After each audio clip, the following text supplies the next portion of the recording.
집에서 답답하게 계실 여러분들을 위해 제가 대신 과학관을 소개해드리겠습니다. 길면 안 보시겠죠? 5분 안에 빠르게 설명 들어갑니다. 먼저 제가 오늘 소개할 곳은 과천과학관입니다. 어디 있냐고요? 서울대공원 바로 옆에 있습니다. 그리고 중요한 거, 과천과학관은 아시아에서 두 번째로 큰 과학관입니다. 그만큼 전시 행사나 축제도 많이 한다는 것이죠. 실제로 전시관만 8개 이상, 과학탐구관, 자연사관, 한국과학문명관, 첨단기술관, 미래상상 SF관, 어린이탐구체험관, 전체관, 곤충 생태관입니다. 오늘은 딱 3가지만 보여드리도록 하겠습니다. 첫 번째는 특별전시 갈릴레오를 찾아서입니다. 갈릴레오의 생각과 실험 과정을 전시해둔 곳으로 갈릴레오가 실제 했던 실험을 직접 해볼 수 있도록 전시해두었습니다. 갈릴레오는 16세기에서 17세기에 이탈리아에서 살았기 때문에 전시장 전체 분위기를 그 시대의 분위기로 만들어 두었습니다. 갈릴레오가 했던 실험을 간단하게 보도록 하죠. 진자의 주기는 진자의 길이에만 영향을 받는다는 실험, 대포의 포환이 등속운동과 가속낙하운동으로 인해 포물선으로 날아간다는 실험, 공이 낙하하는 높이가 같으면 도착점에 이르는 속도가 같다는 실험, 한쪽 끝에서 공을 굴렸을 때 같은 높이에 닿는 쪽 끝에 도착한다는 사고관성 실험, 금성이 초승달과 같은 모습만 나타난다는 것을 통해 지동설을 주장하게 된 금성의 위상변화 실험. 갈릴레오의 업적 3가지는 첫 번째는 운동제일법칙, 두 번째는 진자의 주기, 세 번째는 지동설로 요약할 수 있습니다. 다음은 한국과학문명관입니다. 입구에는 세계와 한국의 과학기술 연대표가 있습니다.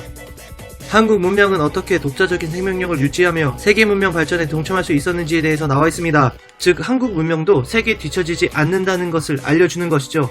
우리나라 역사에서 과학기술이 어떠한 역할을 해왔는지 전시되어 있습니다. 이 중에 가장 눈여겨볼 만한 2가지를 소개하겠습니다. 첫 번째는 대동여지도입니다. 네, 여기는 신대동여지도예요. 실제 대동여지의 1:1 사이즈로 만든 거고요. 대동여지도는 총 22개의 책으로 이루어져 있는데 이것을 다 모으면 이렇게 큰 형태의 지도가 돼요.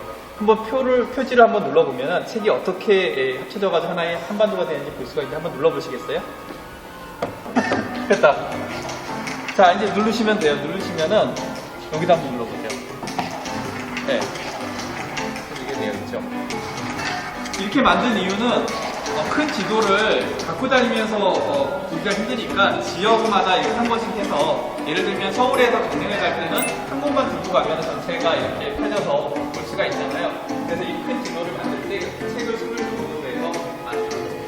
두 번째는 거중기입니다. 한반도는 지정학 위치상 끊임없는 위협을 받았습니다. 선조들은 과학기술을 이용한 견고한 축성 기술을 개발하였고 그 결과물이 거중기를 이용해 건축한 수원화성입니다. 거중기의 움직도로의 개수가 많아지면 적은 힘으로 돌을 들어 올릴 수 있고 이는 화성을 건축하는 데 큰 역할을 했다고 합니다.